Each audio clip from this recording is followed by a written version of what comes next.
Assalamualaikum warahmatullahi wabarakatuh, anak-anak sekalian yang berbahagia. Salam sejahtera untuk kita semua. Anak-anak, hari ini hari Kamis seperti biasa, waktunya mata pelajaran seni budaya. Mohon maaf sampai saat ini pemerintah masih belum memperbolehkan untuk bertatap muka, sehingga hari ini mohon maaf Pak Anies hanya bisa mengirimkan materi ini pada anak-anak sekalian. Anak-anak sekalian, mari kita perhatikan penjelasan dari Pak Anies tentang materi kita berikut ini, yaitu bab 2 dalam buku paket itu ya, yaitu yang berjudul seni patung ya. Ini bab 2 berjudul seni patung. Mari kita perhatikan. Nah, alur pembelajaran kita ada 4 hal yang akan kita pelajari: pengertian, bentuk-bentuk patung, alat dan bahan patung, dan teknik berkarya. Ini yang harus kita perhatikan nanti yang akan kita pelajari. Selanjutnya, tujuan pembelajaran kita yaitu setelah mempelajari setelah belajar hari ini ada 5 poin di sini: menjelaskan pengertian patung, mengklasifikasikan jenis patung, membuat deskripsi macam-macam bahan dan media, kemudian juga membuat deskripsi tentang teknik membuat karya seni patung. Ini tujuan pembelajaran kita. Selanjutnya, kalau kita bicara tentang seni patung, ada sebuah pertanyaan besar dalam diri kita. Kira-kira apa ya seni patung itu? Ya banyak jawaban mestinya ya. Namun mari kita lihat. Yang pertama, ini ada beberapa contoh seni patung yang nanti bisa dijadikan referensi untuk menjawab semua ini ya. Pertanyaan apa yang dimaksud seni patung itu ya. Contoh ini namanya patung realis. Realis itu nyata, baik bentuk ukurannya, proporsinya nyata. Ini adalah patung dewa Zeus yang dibuat oleh Yunani, bangsa Yunani tempo dulu ya, beribu tahun yang lalu sudah bisa membuat patung sebagus ini. Ini patung realis. Oke, lanjut. Kalau ini patung abstrak. Apa abstrak? Bentuknya tidak menyerupai bentuk benda yang kita lihat sehari-hari. Ya, ini ada di halaman Balai Diklat Seni Budaya di Jogja, Balai Besar ya. Kemudian yang berikutnya adalah kalau kita lihat ini patung manusia, tapi dalam dunia nyata enggak ada manusia yang seperti ini. Maka ini bisa dibilang patung figuratif. Jadi cuman figurnya menyerupai manusia, tapi sebenarnya enggak ada manusia yang seperti ini, maka disebut patung figuratif. Kalau ini juga patung realis, hanya bentuknya setengah dada ya. Kalau nanti dalam bahasan berikutnya ini dinamakan patung dada ya. Kalau ini patung lengkap. Oke ya. Selanjutnya di sini ada patung yang tidak menyerupai bentuk apapun dan bahannya adalah merupakan rangkaian dari barang-barang bekas. Kalau nggak salah ini adalah sebuah knalpot. Knalpot itu pembuangan bahan bakar, sisa pembakaran mesin. Nah, ini dirangkai sedemikian rupa sehingga seperti ini bentuknya. Nah, ini namanya juga patung, tetapi hasil pemikiran baru, ini kontemporer namanya ya, patung kontemporer. Nah, ini juga sama, tapi bahannya beda makna juga. Ya, ini juga dianggap patung karena bentuknya punya bentuk lah ya. Ini yang berikutnya juga ada ya, kalau ini patung hewan seperti hewan sedang berlari, kemudian nyampe di sini patung hewannya mati, seperti jatuh di jurang begitu ya. Ini kontemporer. Selanjutnya, nah setelah melihat contoh di atas, maka dapat dijawab bahwa patung itu memiliki bentuk 3 dimensi. Jadi kalau patung bentuknya mesti 3 dimensi, nggak ada patung 2 dimensi. Apa yang dimaksud 3 dimensi? 3 dimensi itu berarti 3 ukuran. 3 ukuran itu panjang, lebar, dan tinggi. Jadi kalau benda punya 3 ukuran, berarti benda itu punya volume. Volume itu isi. Berarti benda itu dapat dilihat dari segala arah. Patung termasuk benda 3 dimensi. Lanjut. Patung itu memiliki objek berbeda-beda. Ada yang objeknya nyata, ada objeknya yang menyerupai objek nyata, ada juga objeknya yang merupakan hasil imajinasi. Kemudian patung itu bahannya juga berbeda-beda. Ada yang dari kayu, ada yang dari logam, ada yang dari semen, dan bahan-bahan lain. Kalau disimpulkan, bahan patung itu ada 2, yaitu bahan lunak dan bahan keras. Selanjutnya, cara membuat berbeda-beda, tergantung bahan yang digunakan. Nah, tentu kalau bahannya kayu, berbeda dengan bahan logam cara membuatnya. Juga berbeda kalau bahannya semen.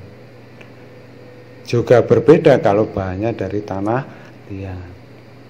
Nah, ini yang berikutnya,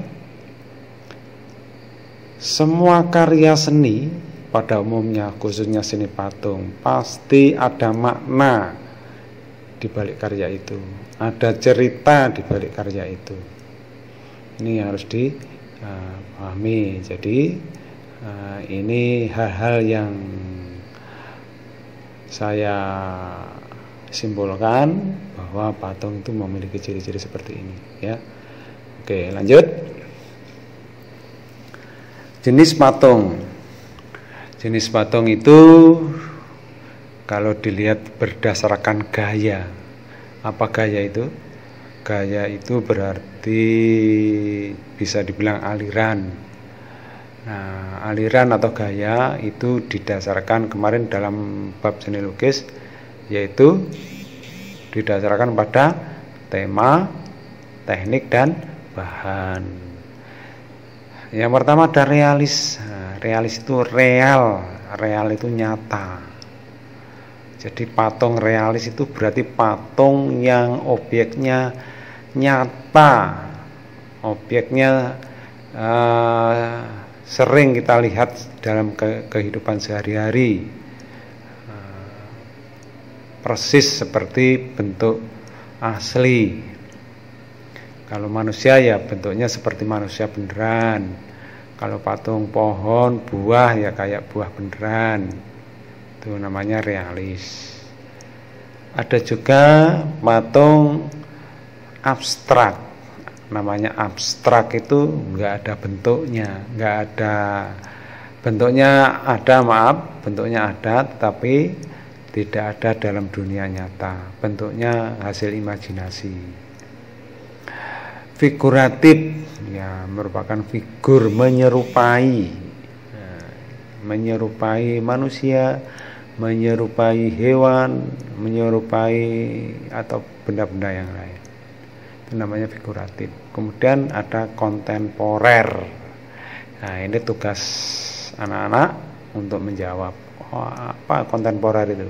Nah, jadi biar tidak Pak Anies semua yang jawab, anak-anak saya bagi satu untuk menjawab kontemporer. Oke, lanjut. Jenis patung berdasarkan fungsinya. Jadi patung itu dibuat mesti ada fungsinya. Yang pertama adalah religius. Nah, patung yang berkaitan dengan keagamaan. Contohnya patung, kalau di agama Buddha patung Buddha Siddhartha Gautama itu. Ada di agama Hindu patung Dewa Siwa. Kalau di agama Kristen ada patung Bunda Maria, Yesus, ya itu. Kemudian ada patung dekorasi. Patung dekorasi itu berarti patung yang dipakai untuk hiasan, bisa hiasan di taman, hiasan di ruangan dan sebagainya. Kemudian patung monumen. Patung monumen itu patung yang digunakan untuk memperingati suatu peristiwa atau jasa orang, pahlawan biasanya ya. Yang berikutnya adalah patung arsitektur. Arsitektur berkaitan dengan bangunan. Jadi patung yang diperuntukkan untuk sebuah bangunan, nah itu patung arsitektur. Atau bangunan itu sendiri yang dianggap sebagai patung. Kemudian yang terakhir adalah patung personal. Personal itu berarti pribadi, individu. Berarti ini berkaitan dengan yang membuat. Jadi kalau misalkan saya membuat patung, tujuan saya ya hanya untuk kepuasan saya sendiri. Saya seneng, kalau orang lain nggak seneng ya nggak ada urusan. Nah, ini namanya patung personal. Oke, lanjut. Jenis patung berdasarkan ukuran. Nah, ini khusus untuk patung manusia. Jadi patung manusia itu ada 1, 2, 3, 4. Patung lengkap berarti dari kaki sampai kepala komplit. Baik berdiri posisinya, duduk atau posisi yang lain, yang penting lengkap. Patung dada hanya sebatas dada seperti yang dicontohkan di awal tadi ya, ada patung dada. Jadi hanya kepala, leher dan dada. Patung torso itu patung dari pinggul sampai leher, tanpa kepala, tanpa tangan dan kaki. Nah, yang terakhir adalah patung kepala. Nah, ini yang kedua, anak-anak yang menjawab. Ya, nanti saya buatkan tempat untuk menjawab. Lanjut. Setelah melihat tayangan dari Pak Anies tadi, mudah-mudahan anak-anak bisa memahami. Dan selanjutnya untuk penyemangat bisa disaksikan video yang saya ambil dari YouTube ini ya. Selamat menyaksikan.